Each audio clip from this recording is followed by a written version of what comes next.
Well, hello everyone. Thank you for joining us for another episode of Transportation Talks. I'm your host, Nicholas Robb, and let my guest introduce herself for y'all. Hi, I'm Kayla Berry. I'm the head of marketing for Fairfax Connector at the Fairfax County Department of Transportation. And thank you for joining us. I guess this is our fourth or fifth episode now, I think. You said fifth, right? Fifth, yeah, that sounds about Proud right. to be number 5. Number 5. So yeah, you want to, I guess, go ahead and tell us a little bit what you do with Connector.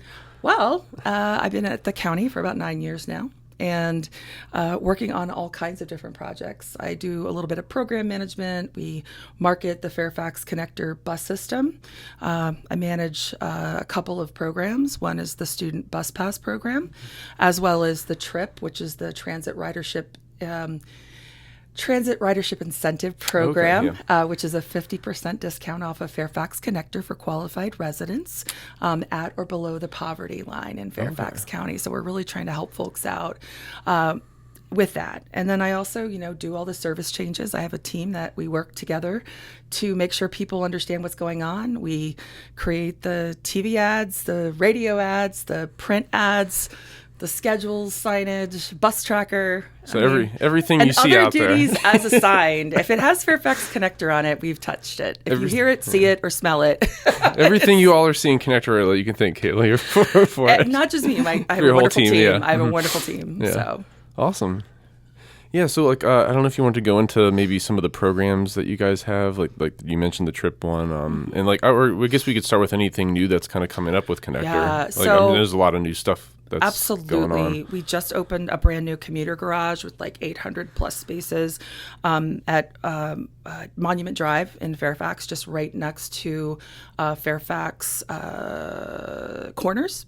Sorry, there's Fairfax Town Center and Fairfax Corners. Yeah. They're very close together. So, but it's right next to Fairfax Corners. So you can commute, you could ride share, you could hop on express buses to DC. So it's a big game changer. Plus it's free parking. So that's it is free parking. Huge Okay. savings. That's awesome. We don't have the EV chargers installed quite yet at that location, but there will be some. Oh, okay. Installed over the next few months. So that's a good thing. Nice. I think there will be a fee for the charging station. Yeah, that makes but sense. Otherwise, free parking, slug lines, and service probably every 10 to 15 minutes in some cases every 5 minutes at that particular location.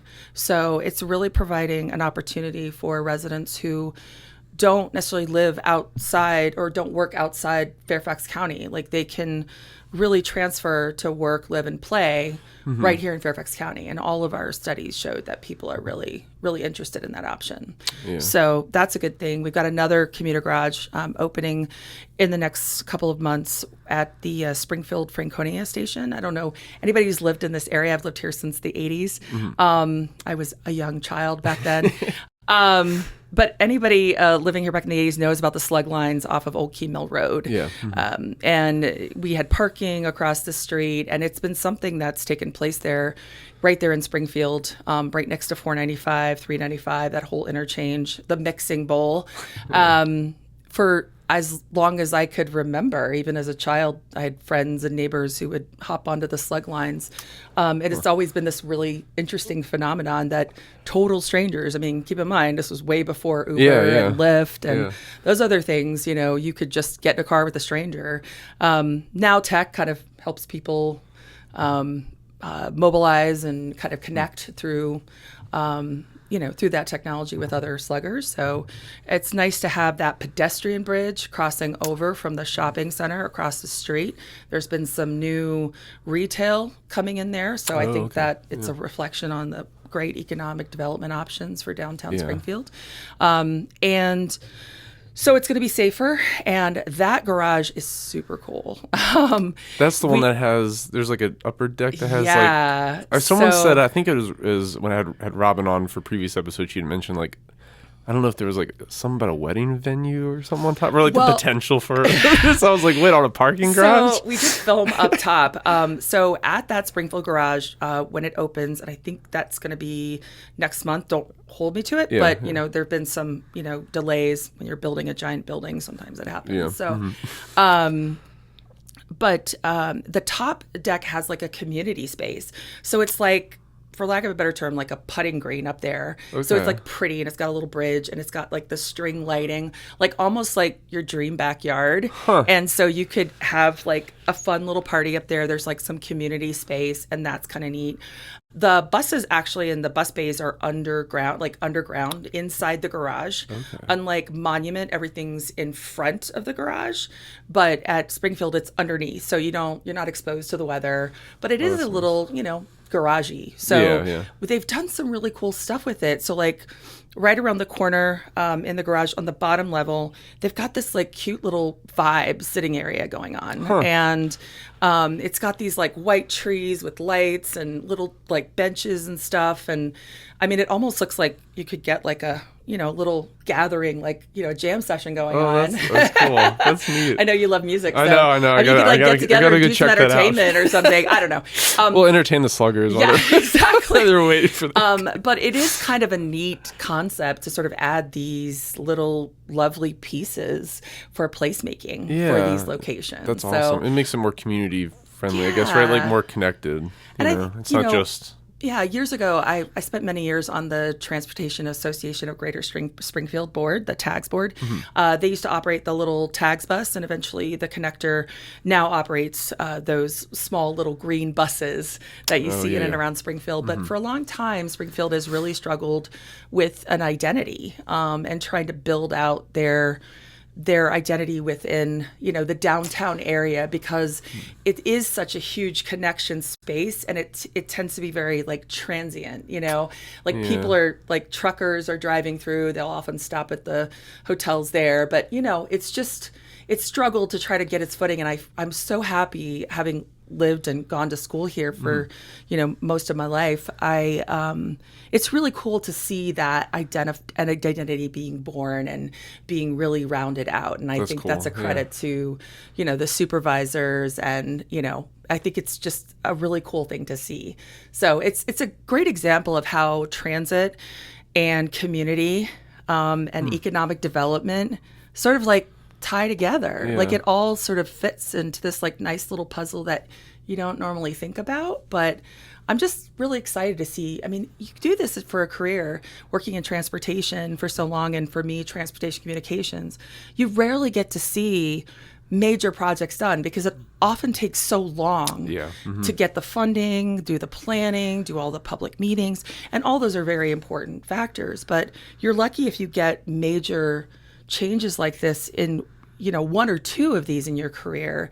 And for me, it's been Silver Line Phase 1, Phase 2, Springfield, Monument, like massive like express lanes, express service to DC. And now I'm going to introduce the for the big build, drum roll.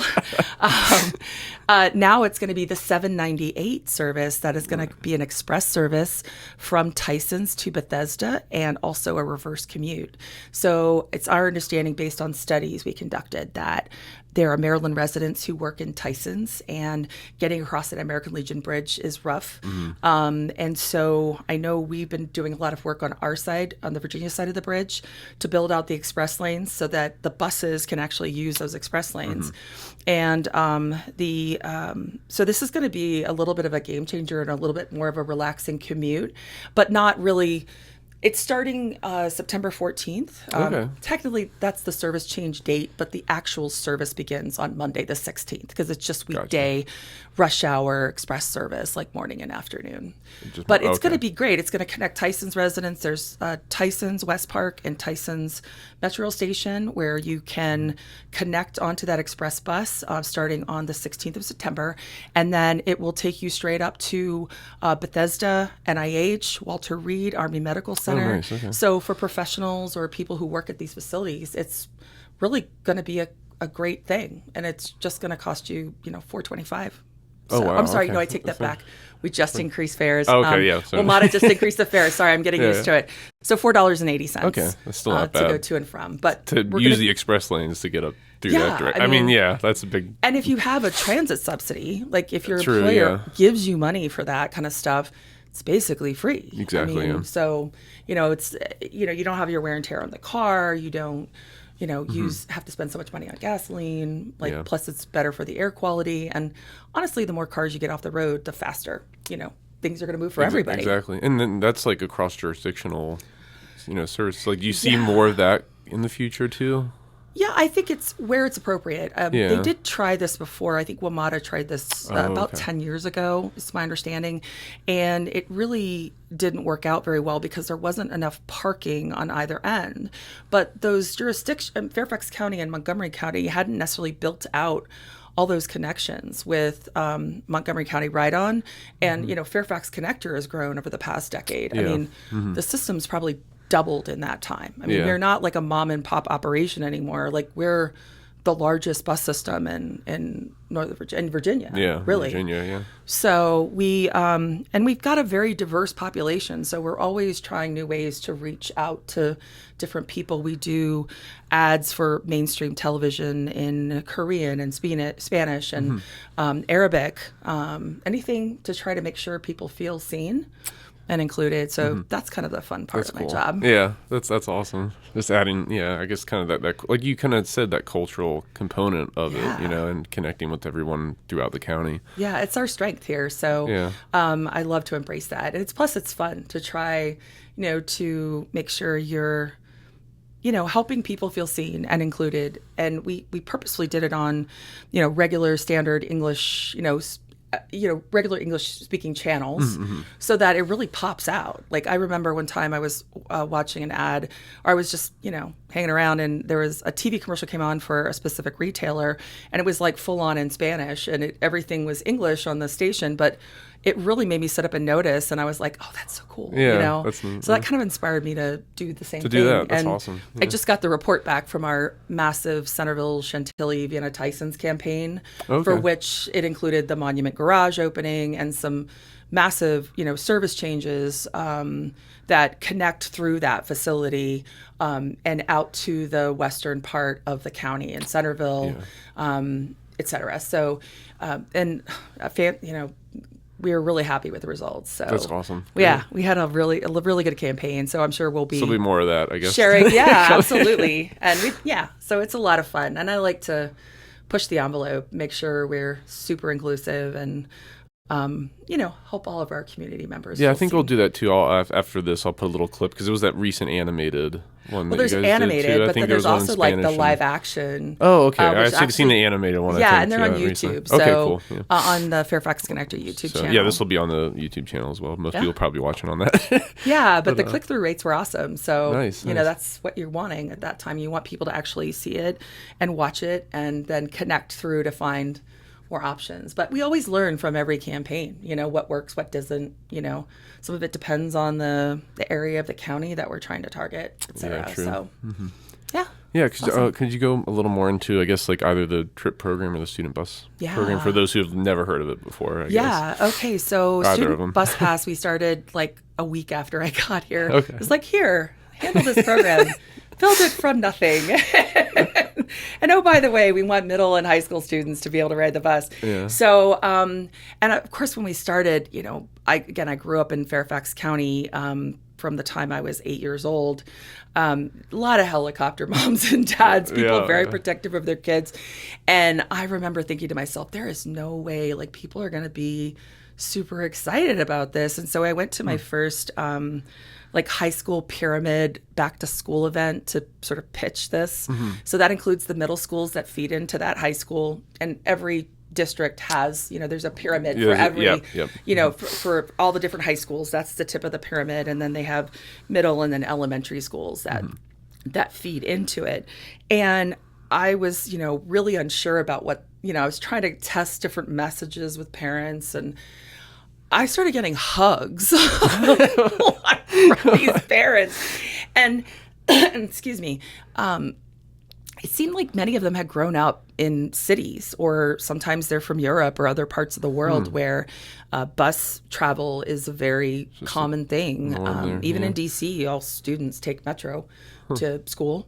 So this was an initiative that was introduced by a former supervisor, Kathy Hudgens. It was a board matter, and we just sort of ran with it. And We're approaching 4 million trips by students, middle and high school students. In just what you said, 9 years? In just 9 years. Or so? Yeah. 4 million trips. We also added on for those schools that don't have access to connector service, because most of the communities on the eastern side of the county, like the Falls Church area, et cetera, don't have connector service. It's considered a legacy Metro bus service. So Metro bus generally serves those locations. And so we wanted to provide an alternative for equity's sake. We didn't want some kids not having access. So we added the Plus Metro Bus program. And that includes 5 schools. It's Annandale, Falls Church, Justice High School, Marshall High School, and then Davis Center, which is a school serving children with different needs. So we've also developed a curriculum. It's a place close to my heart. I have a child with special needs. I have a 13-year-old little boy who's in middle school. And so you have to find a way to communicate, especially since these individuals are probably never going to be able to get a driver's license, and they do depend on, others to get them places. And in this case, can have more independence with transit. True, yeah. Especially if it becomes a routine and if for they them. get comfortable with it, then exactly, yep. So overall, I would say, so we developed social stories and special animation that's a little bit more direct and accessible. And we've really been praised. We won an award for our student bus pass program from the Virginia Transit Association about a year ago. So for that, and then we also won another award for outstanding marketing program for the Silver Line Phase 2. So pretty exciting stuff. Yeah, that's awesome. So so I guess if a parent's watching, for example, how would they, they'd go on the Connector site to learn more about the student bus pass program or the... Yeah. So actually, you can learn more about the program at fairfaxconnector.com and just click on Student Pass. We have 2 sections, one for the Metro bus kids at those schools, and then another one for, the regular student bus pass for, Connector service. So those are a pink striped card. But the students, when school starts, I think Fairfax County comes back like August 19th, something along those lines. You just go to the front office. They'll have applications. The student signs it, the parent signs it, and then they can get their free bus pass. They're issued the pass, and they can use that pass from 7th grade through 12th grade. Oh, wow, so okay. Until they graduate. But I was going to ask how long, so it's all the way through. And if you're in one of the schools serving special needs students, like a lot of students with autism will continue in Fairfax County schools until the age of 22, just to expand their options and job training and that kind of thing. So those students qualify a little bit longer. But also homeschool and private school students are eligible. You just have to prove that you live in Fairfax County, and we do have a process for that. So we're not excluding anybody. So even if you're homeschooled, the whole idea behind this, from my perspective, and certainly from the board's perspective, is that it's a lot harder to teach people how to ride the bus after they've spent a lifetime, driving a car and develop certain habits. Building that long-term ridership. Right. And people are sometimes afraid of the bus, right? They just don't know how to use it. I think I'd mentioned this before, too, in a previous intimidating talk. Like, I hadn't even ridden a bus, I think, by myself, at least, that I can remember until college. And I didn't realize you had to pull the rope to stop. So I kept going. I went all the way back to the university. I was like, they just drove past my apartment. I'm already going back to. I was like, and so I got off and then walked off like 2 miles back. Then I learned. I learned the hard way. That's okay, but and we do have some really nice videos on how to ride, because we just didn't want to assume that people know off. Automatically. Guilty. But the good part of it is, like, starting in 7th grade, if the parent approves, because not every kid is ready for that kind of independence. But, for the most part, it stays in Fairfax County. We're a very safe system. And I will say, in the 9 years, knock on wood, we've not had any incidents at all. Kids are safe. The parents are happy. Nice. They're not playing taxi. But what's interesting with this is, for the longest time, we had 4 and under ride free. And then we have this program for 9 years that was, or at the time, 8 years, for 12 to 18, basically, with a student bus pass. But then there was this donut hole of kids between the ages of 5 and 11 that were paying to ride the bus. And we got a lot of, it's interesting that you create something, but then, it creates another, perspective that you need to consider. So recently the board approved, within the past year, approved 12 and under ride free. So basically, and this is kind of a cool thing, I love to say it this way, every child born or living in Fairfax County from birth to the age of 18 or 22 if they have special needs, can ride the bus for free, either with a paying adult or with their student bus pass. That's nice. Yeah. I mean, if you talk about a benefit. That's definitely a nice benefit to living here. Huge. I mean, trips are anywhere from $2 to $4.80. So, that's real money savings. Yeah. And again, I can't say this like in terms of like, I haven't done any official studies, but for a long time we saw a decrease in teen traffic deaths. Coincidentally, I don't know if it was just coincidence or not, but for the past 9 years or so, I mean, recently there have been some serious issues, but those are mostly regarding speeding and other sort of things happening. Even those teenagers who have tried the bus, and by the time they're teenagers, like they're more familiar with it, so it's an option, right? And they're familiar with it, so like okay, like they'll probably still have a car, right? Yeah, and stuff, yeah. But they'll be more familiar with taking transit and like, you know what? Okay, we're gonna do this. Let's just take transit, right? Yeah, I mean, I just think it's going to be an easier option. It's a no-brainer. Plus, kids like to travel together these days, and they want to be on their devices, and so this is the safest and most accessible. As long as you get motion sickness. It's good. Just pop some Dramamine. And with a lot of the changes that we've implemented in the service, it's pretty amazing. You really can. And once Springfield opens, that Springfield Commuter Garage, CBC, Central Business Community Garage opens up, that's going to be a game changer. I think it's the 690. I apologize. We have a lot of bus routes, so I'm trying to remember. But there will be one route that you can go from Franconia out to Chantilly in under an hour for just $2. Oh, wow. Now, I don't know about you, but I've lived here a long time. It takes me like at least 45 minutes if I were driving to go from downtown Springfield. Going from downtown Springfield out to Chantilly, like out towards Dulles. And so it just provides like a different level of connectivity for people. And actually that came out of a customer talking to us. She's like, I live in Springfield because it's a little less expensive. And she's like, but it takes me like 3 hours to get to my job out in the higher paying like Chantilly corridor, because there's a lot of, a lot of good companies out there, a lot of great jobs, high paying jobs. So people are trying to balance out, their lifestyle and their work. For $2, you can get on the express lanes and be there within an hour. Like, that seems like a no-brainer. That's almost like, it in terms of marketing, like we always look at better, faster, cheaper, right? You rarely get all three, right? In this case, you're getting all three. Usually it's like better or faster, but it's not cheaper. It's more expensive usually. But in this case, I mean, it's one of those little unicorns that you see in marketing where it all really does come together that for that customer who really needs to take that route, it's better, faster, cheaper, which is kind of cool. That's awesome. Yeah, I think we're getting close to time too, but I want you to kind of mention a little bit about the TRIP program too before we wrap thanks. up. So TRIP is thanks to a grant from the Department of Rail and Public Transportation. They were very generous for us to try out a discount program here at Fairfax Connector. So basically anybody living in Fairfax County who has, if they are receiving food benefits or have a social worker that they're working with, they are eligible for, if they're at or below the federal poverty line. And there is a little chart on the Fairfax Connector website. You can click on TRIP, and they...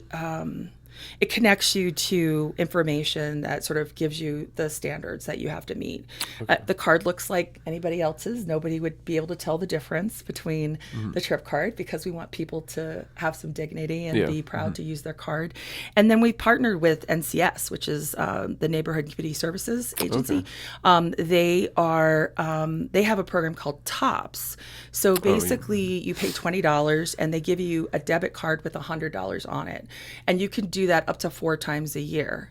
So if you combine that TOPS debit card, which could be used for Uber, Lyft, Capital Bike Share, bus, any kind of transportation mode, you can combine that with the TRIP card, and basically you can go twice as many trips on Connector than you would through any other mode. So it's a great partnership. It's an opportunity for us to work together and kind of bring these services together to help the people who need it. So that's great for for someone who might that discount. Yeah. It's just like that half is less stress worrying about transportation costs and stuff like that. Yeah, and it's really a tangible benefit for people who are struggling, or they might have moved here from another place, and definitely Fairfax County is more expensive to live in. It's one of the most expensive areas in the country. So providing these benefits to help people give a little bit of a leg up is really, it feels good. And it's as I like that our community is as generous as it is. As a Fairfax, I live in Burke Center. I'm a tax-paying resident myself, so it's really important to me that we provide those opportunities. But we've identified like homeless students at GMU or Nova Community College. So we're working with partners at those locations to help students have access to transportation to get to class. Oh, okay. They may, most students these days, it's expensive to go to school. Yeah. And I remember eating ramen a lot in college and working and, doing all kinds of stuff. But anything we can do to make it easier for people to access, learn how to use transit, be comfortable with it, so that when they become, working residents here, it's a no-brainer for them to continue to take transit, which makes it safer. It reduces our dependence on foreign oil. Yep. We have electric buses that we're introducing now slowly as we test them out and see how they're going. And it also improves the air quality, which, we've been experiencing some ridiculous record-breaking heat here. It's been a bit nuts this summer. Yeah, I mean, it's like a giant dog breathing on you out there. But the air quality also suffers. People who have heart conditions, asthma, that kind of thing. The air quality gets really, really poor and stagnant, and it could cause serious health problems for people. Yeah. So not even just that, too. I guess I was always thinking, too, just cars in general with just CO2 emissions, but I had never even considered until recently someone mentioned just brake dust. Just the amount of particulate matter. I was like, like all that. That's a term. I was like, how many time I'm cleaning the wheels off, like all this brake dust. I was like, oh yeah, of course that's getting everywhere and too. And that particulate matter gets into your heart. So it causes heart attacks, and that's why they offer caution. Like if you're a runner and you're trying to get out there and run on a day where there's a really bad air quality, you're actually maybe working against your health if you're not careful. But it's something to consider. I mean, we've had the hottest temperatures on record on Earth, on the planet over the last week or so. So, it's every little piece I think contributes. And I think that's something that our young residents especially care about. Yeah. If you poll young people, they really do. Our younger adults, our high school, middle school students, they really care about that stuff. Yeah. And I think this is like, they see themselves as part of the solution and they don't want to be part of the problem. It's nice. A lot of these programs you guys have help give them the option to do something about it if they wish to. Absolutely. And like I said, I think it's an affordable solution. I think if people would try it, and we do try to, we're out at events all the time. We give out free ride coupons. We want people to try the bus on us, so to speak. And we want them to get familiar, and just to try it. And I think it'll be interesting because I'm sure, we're hoping to target some of those people who probably drive now for that 798 service. I think it'll be a really interesting test. Like I said, for the first couple of years while construction is still happening, it's not going to be faster. So I want to manage expectations when it comes to that kind of thing. But you can kick back, take a nap, check up on email, do some work, read a book. And if you've got a transit benefit, it's going to be free for you. So that's nice, there's just so many cool changes, things happening in transit, and people don't necessarily think it is exciting, but every day's different. It's all coming together. Like I mean, it feels like you guys have done so much. Just like in the 9 years you said you've been here, it's almost doubled, and the programs are constantly expanding and stuff. So I definitely appreciate you coming on and having a chat with me today. And definitely like to have you on in the future because like you guys are constantly having, there's always something new going on. I got some cool stuff to talk about. We got spooky buses coming up for October and our Santa bus, our Winter Fest that we're doing in the December. So cool. We're excited. We'll definitely have you back on. We definitely need to talk about that. Awesome. So all kinds of exciting stuff. We'll do a Halloween theme. We'll just go full costume. That's right. Let's just go all in. I'm going all out for it. Well, thank you, Kayla, so much. Oh, gosh, it's my pleasure. Anytime. Thank you all for tuning in again for another episode of Transportation Talks, and we'll see you all soon.